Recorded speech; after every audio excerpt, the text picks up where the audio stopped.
President Trump today also pointing to the bureaucracy and mismanagement at the United Nations, saying results are not in line with the U.S. investment in the institution. President Trump isn't pleased that the United States remains the biggest contributor to the funding of the UN, providing nearly 30% of the peacekeeping budget this year, more than $2 billion out of the total $7.3 billion budget. My first guest tonight says it's time for European allies to pick up the slack and do a lot more. Joining us now, former U.S. Ambassador to the United Nations, Fox News contributor, John Bolton. John, great to have you here. Glad to be here. This is hardly a new thing.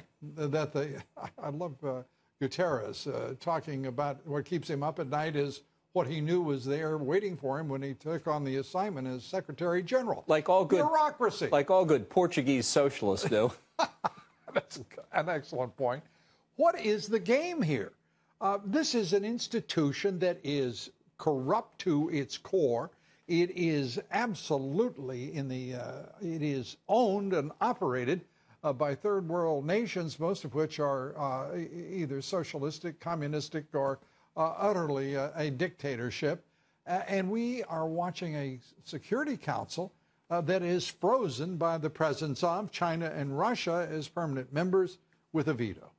Well, I mean, other than that, really, what could go wrong? I mean, Exactly. this is the president's a very optimistic man, and so he comes into this particular swamp in the sort of the New York suburb swamp of the Washington swamp and wants to do something about it. I wish him good luck. But I've seen these efforts at quote-unquote reform and come and go over the last 30-plus years. And I think this one will probably go in the same direction. There's only one change that can make the UN more responsive, and that's to eliminate this system of mandatory contributions, sometimes called assessed contributions, and make all contributions voluntary so that the agencies actually have to perform to get their money. How's that for a revolutionary thought? I can just see the metrics by which the United Nations will be judged. How many peace processes have resulted in peace? How many peacekeeping adventures have resulted in peace kept? Now, look, this is an important point because the effect of deploying UN peacekeeping missions has historically been to freeze the conflict and perpetuate it.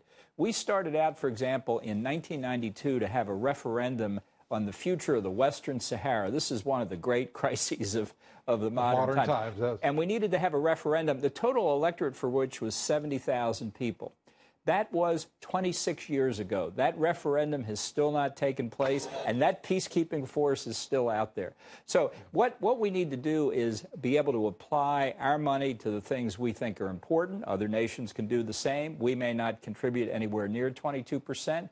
Europeans like all these activities. Let them pay for them. How about that? We can't get those European nations to pay their fair share in NATO, which is created specifically to preserve them, to assure their survival, and they won't even pay up.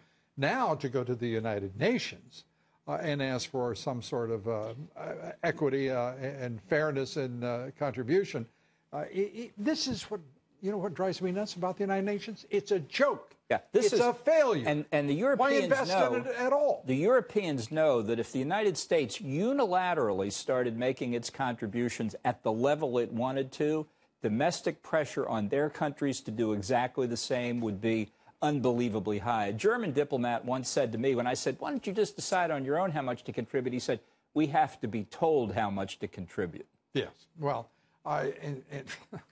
meanwhile, we pony up the money. I mean, it's really preposterous. Do you think this institution, why in the world do we perpetuate it? It's a joke. Well, everybody knows it's a joke, and the pretense that somehow great geopolitical minds come together as either leaders of nations or other institutions and then make the world a safer place. It is palpably a lie. Well, the political institutions have failed. Jeane Kirkpatrick was once asked if the U.S. should withdraw from the UN. She paused for a moment and said, no, it's not worth the trouble. And the reason for that is we'd have to overcome the Europeans. So my suggestion is save us a couple of billion a year. We move to voluntary financing. If that doesn't get their attention and make the reforms, then you withdraw. Yeah, I just do not comprehend why this fiction is preserved. The president tomorrow will give an important speech, we're told. I have never seen an important speech by a president to the General Assembly. Well, it's worth a try, I think, so we'll see what the president does. You know, George W. Bush, when he came up here each year, used to refer to it as his annual trip to the Wax Museum. So we'll see if President Trump has better luck.